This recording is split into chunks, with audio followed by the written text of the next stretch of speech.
Bwana Geoffrey Mosiria, leo hii nataka nikwambie,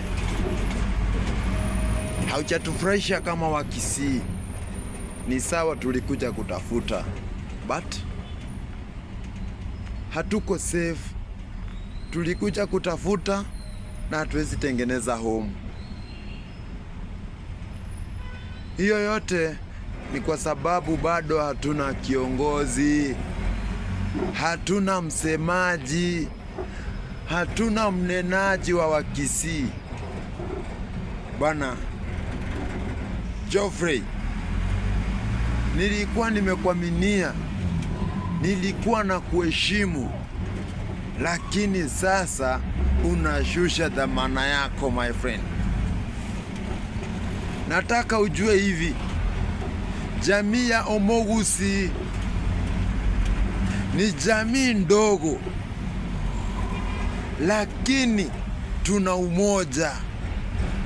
Jamii ya Omogusi ni jamii ndogo, lakini imeshikilia uchumi wa nchi hii ya Kenya, ikiwa pamoja na Kikuyu. Nilisikia ukisema eti Matiang'i aliingia kwa nyumba ya wenyewe.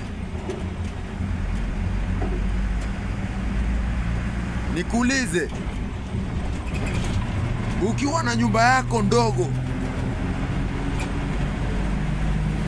wageni wanakuja wengi, utawavinyilia kwa nyumba ndogo? Bana, let me tell you today, hatujafurahishwa na wewe, hatujafurahishwa na wewe, tena hatujafurahishwa na wewe. Bana, let me tell you, bana Geoffrey Mosiria, rudi nyumbani bana.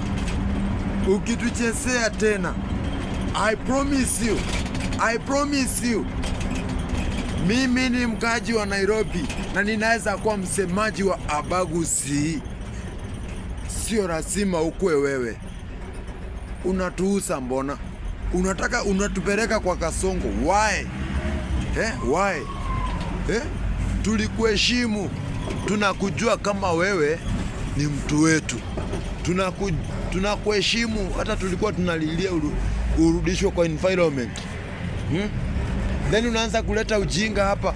Unaanza kusema Matiang'i aingie kwa serikali. Kwani wewe ndo nani? Wewe ndo nani? Wewe ndo nani wewe Geoffrey Mosiria? Wewe ndo nani wewe? Acha ujinga bana, hatuwezi tolerate. Hatuwezi.